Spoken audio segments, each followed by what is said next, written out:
C'est confirmé. Chute d'Emmanuel Macron et Alassane Ouattara. La chute de la France. Moi, je pleure le peuple français. Mais quand même, il est bien pour l'Afrique. Il est un mal nécessaire pour nous. Ceux qui veulent se réveiller, se réveillent. Ceux qui ne veulent pas se réveiller, comme on le dit, on ne peut pas réveiller quelqu'un qui ne dort pas. On ne peut pas avoir d'industrie nucléaire si on n'a pas d'uranium. Et on a perdu le Niger. Le problème, c'est qu'il n'y aura pas de matière première pour nous. Point barre. Il n'y en a pas. Et on n'a pas les moyens de se les payer. Chute du gouvernement, c'est du jamais vu, c'est historique. La France vit une instabilité inédite sous la Ve République. Voici la question pour laquelle M. Macron les a envoyés chez moi. Écoutez bien, et que nul n'oublie mon témoignage. Est-ce que vous accepteriez que la France vous aide à prendre le pouvoir quelque part en Afrique? Eh oui, on est en train de chuter. Premièrement, économiquement. La France, elle est ruinée. Aujourd'hui, au moment où nous parlons, tous les jours ouvrables, la France est obligée d'emprunter 1 milliard d'euros sur les marchés financiers. La dette est déjà hors contrôle. Et on prétend augmenter encore considérablement cette dette.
est-ce que vous accepteriez que la France vous aide à prendre quelque part le pouvoir en Afrique?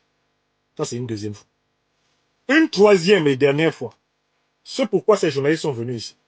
C'était la question suivante. Vous, Franklin Nyamsi, est-ce que vous accepteriez que la France vous aide à prendre le pouvoir quelque part en Afrique? Ça s'appelle une proposition indécente. Proposition diabolique. J'ai répondu, et comme je savais que c'était enregistré et que j'allais mettre ça à votre disposition, j'ai répondu très vite et très bien. Il est hors de question que je participe à quoi que ce soit consistant à choisir les leaders africains, les dirigeants africains de l'extérieur. Seuls les peuples africains ont le droit de choisir leurs dirigeants. Je ne participerai à aucune opération de cette nature. Astaghfirullah, weird job, vrai de Dieu. Quand j'ai dit ça, j'ai vu le visage de mes deux interlocuteurs pâlir, s'assombrir, s'affadir. Leur visage s'affala et ça fait ça. Le but de la mission n'était pas atteint. Ils n'avaient pas obtenu ma capitulation. Jusqu'à ce jour, ils n'ont jamais publié la totalité de l'interview. Parce que dans l'interview, je leur ai donné une leçon de décolonisation. Pendant 1h55, je leur ai donné une leçon de décolonisation. Ils ont avancé toutes les objections que les Français les plus cultivés, mais en même temps, les néocolonialistes et impérialistes les plus déguisés, les plus hypocrites de ce pays. Toutes les objections qu'ils sont habitués à opposer aux Africains. Ils me les ont opposées, je les ai cassées en 1000 morceaux. Et je leur ai rendu le confetti. Intellectuellement et méthodiquement. Tous les sujets qui fâchent entre la France et l'Afrique, ils les ont évoqués et j'ai répondu calmement en utilisant des arguments et des faits. L'un des arguments qui leur a fait le plus mal ce jour-là, c'est un argument tiré d'une enquête de France 24, publiée le 30 juillet 2014 par France 24, sous le titre « La France, premier banquier des djihadistes au Sahel ». Quand j'ai sorti cette preuve-là, ils ont eu mal au cœur. Ils m'ont dit « Mais c'est pas gentil, vous utilisez ce que nous disons nous-mêmes contre nous. » Je dis « Non. Je voudrais saluer pour une fois les rares journalistes de France 24 qui ont correctement fait leur travail. C'est vous-même qui, en 2014, publiez une enquête pour dire « C'est nous qui finançons les criminels du Sahel. C'est nous qui donnons plus de 200 millions d'euros par an, sous couvert de libérer des otages. » Et c'est ce qui permet à Al-Qaïda et l'État islamique de renflouer leurs caisses et de recruter les miséreux qui s'en vont assassiner leurs propres frères pour les puissances impérialistes et leurs multinationales aux estomacs sans fond. Ils étaient ici. Ils sont venus jusqu'ici. Quand ils sont sortis de là, ils ont monté une émission spéciale pour me présenter comme un agent de la Russie. Moi, Kémy Séba, Nathalie Yambi nous ont alignés dans un reportage. On est des agents de la Russie. Seigneur, je me pose la question. Quelqu'un qui depuis plus de 25 ans produit une œuvre anticolonialiste, produit une œuvre d'émancipation des Africains. Vous pouvez tracer mon œuvre, vous pouvez tracer mes vidéos. À quel moment j'ai même parlé de la Russie? À quel moment j'ai parlé de la Russie dans mon œuvre? Mais quand la Russie, changeant sa politique africaine, a repris langue avec les mouvements souverainistes africains. C'est là où j'ai parlé de la Russie parce que elle est redevenue un acteur majeur de la géopolitique africaine. Mais ils ont accès à tous mes ordinateurs. Tous mes téléphones qui sont ici en France sont sur écoute. Avec leur Pegasus, ils entrent dans notre Telegram, ils entrent dans notre WhatsApp, ils entrent dans nos iPhones, ils entrent dans tout. Ils entrent dans toutes les machines que je peux avoir dans ce bureau. Donc, ils ont largement les moyens de savoir que je ne suis pas financé par la Russie et que je ne reçois aucune instruction d'une quelconque autorité russe. D'autant plus qu'ils savent que mon œuvre est produite avec les mêmes thèmes depuis très longtemps. Je suis constant dans mon combat anticolonialiste, dans mon combat panafricaniste, dans mon combat décolonialiste. Je suis constant. À l'écoute du professeur Franklin Nyamsi, on comprend comment la France manœuvre pour déstabiliser et appauvrir les pays africains. Mais le rapport de force a changé, les présidents des pays de l'AES ont dit non à la France. À l'instar de Franklin Nyamsi, Nathalie Yan a elle aussi largement contribué à démasquer les stratégies de la France en Afrique visant à piller ses richesses. Vous connaissez Nicolas ? Nicolas Normand est un ancien ambassadeur de France qui a sévi au Mali, au Congo et au Sénégal. Il est aussi l'auteur d'un bouquin intitulé, en toute modestie, Grand livre sur l'Afrique, paru en 2019. Rien que ça. Écoutons donc l'ami Nicolas, cet expert de notre continent. Ce sont des pays quand même dépendants de l'étranger, n'est-ce pas? Ce sont des pays pauvres qui n'ont pas beaucoup de ressources, même s'il y a de l'or au Mali, même s'il y a un peu de pétrole au Niger, ils ont absolument besoin de partenariats. Le problème, c'est que la Russie ne leur apporte aucune aide, sauf une aide militaire. La Russie elle-même a le PIB de l'Espagne. C'est un pays pauvre qui n'apporte pas d'aide, qui fait payer ses services. Vous êtes un peu énervé? Attendez, ce n'est pas fini. Ils sont nombreux, comme lui, à venir nous expliquer que l'Afrique est pauvre, qu'elle ne représente rien dans le commerce extérieur français. Il y a 2 ans, j'ai engagé un palabre sur Twitter, devenu X, avec l'ex-ambassadeur de France aux Nations Unies et aux États-Unis, Gérard Haraud. Il m'a d'ailleurs promptement bloqué, ainsi que toute une flopée d'Africains qui avaient également réagi avec moi. Le 2 octobre 2022, l'ami Gérard a publié que toute l'Afrique ne représente que 5% de tout le commerce extérieur et des investissements français. Et que même dans les 5% là, c'est l'Afrique anglophone qui est majoritaire. Quelques heures plus tard, son 5% avait baissé à 4%. Vous me direz, c'est toujours mieux que les 3% auxquels nous ramène l'ami Nicolas. On ne peut pas en finir avec cette légende urbaine. Les chiffres auxquels il se réfère de la Banque mondiale, de l'INSEE, sont faux et truqués et je vais le démontrer. Un de mes tontons travaillait au Gabon à la grande époque de Elf. Chargé d'auditer les procédures d'enlèvement, il constate qu'en lieu et place de 2 cales de navires chargés de pétrole mentionnés sur le manifeste, ce sont bel et bien 3 cales qui sont chargées. Quand il veut noter la différence, on lui fait savoir très clairement et très gentiment que grand, si tu tiens à la vie là, tu ferais mieux de te taire et de faire ni vu ni connu. Certains vont dire que non, ça là, elle raconte, elle invente. Écoutons donc le professeur Mamadou Koulibaly, ancien président de l'Assemblée nationale et ancien ministre de l'économie et des finances de Côte d'Ivoire, nous dire ce qu'il a découvert au temps où il était ministre du budget en Côte d'Ivoire. Et écoutez. Moi, je suis allé visiter ici à Abidjan une des plateformes pétrolières, mais en haute mer là-bas, j'étais avec feu le ministre Daouda Thiam, parce que je voulais savoir où passait l'argent du pétrole. Il m'a dit, viens, on va aller. On a pris l'avion, on est arrivé, on a regardé. Quand on est revenu, tu as compris, non?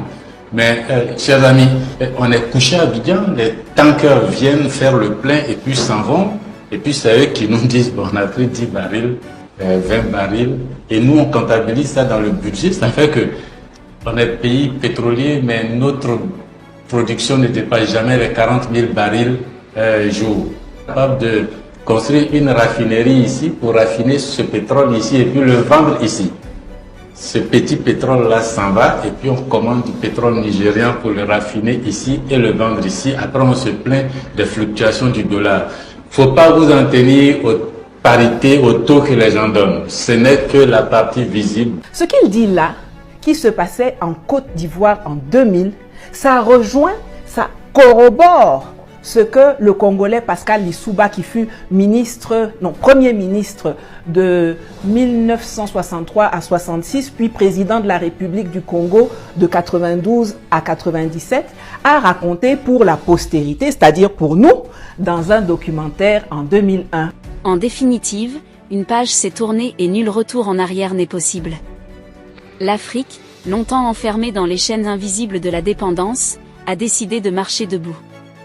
Les peuples ont compris, les masques sont tombés, et les manœuvres d'hier ne fonctionnent plus. Face à l'éveil des consciences, la propagande s'essouffle et les accusations se vident de leur sens. L'Alliance des États du Sahel incarne désormais cette rupture irréversible. La souveraineté n'est plus un slogan, mais un choix assumé. Les activistes, les intellectuels et les dirigeants engagés ont redonné la parole au peuple, rappelant une vérité fondamentale, aucun destin ne se construit sous tutelle étrangère.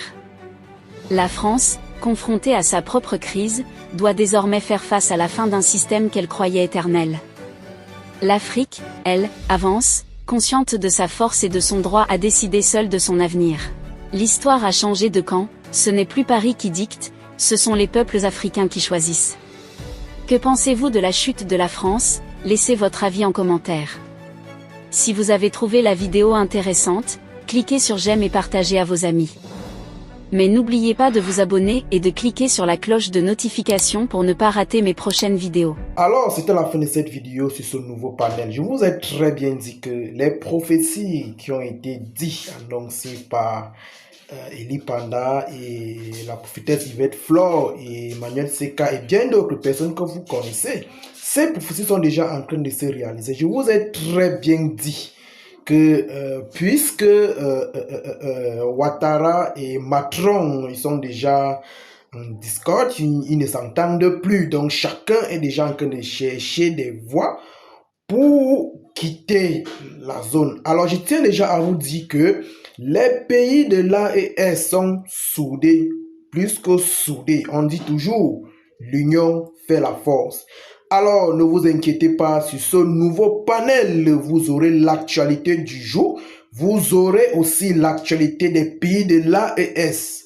Alors, vous savez très bien, l'union fait la force. Partagez cette information à travers vos groupes WhatsApp, Telegram et bien d'autres. Puisque Alassane Ouattara n'a pas respecté la Constitution, il a décidé de poser encore notre mandat et voilà pourquoi les Ivoiriens sont très fâchés de lui. En tout cas, restez abonnés, partagez l'information. On se retrouve à des prochaines éditions sur ce nouveau panel. Portez-vous très bien. Bonne suite de soirée à vous.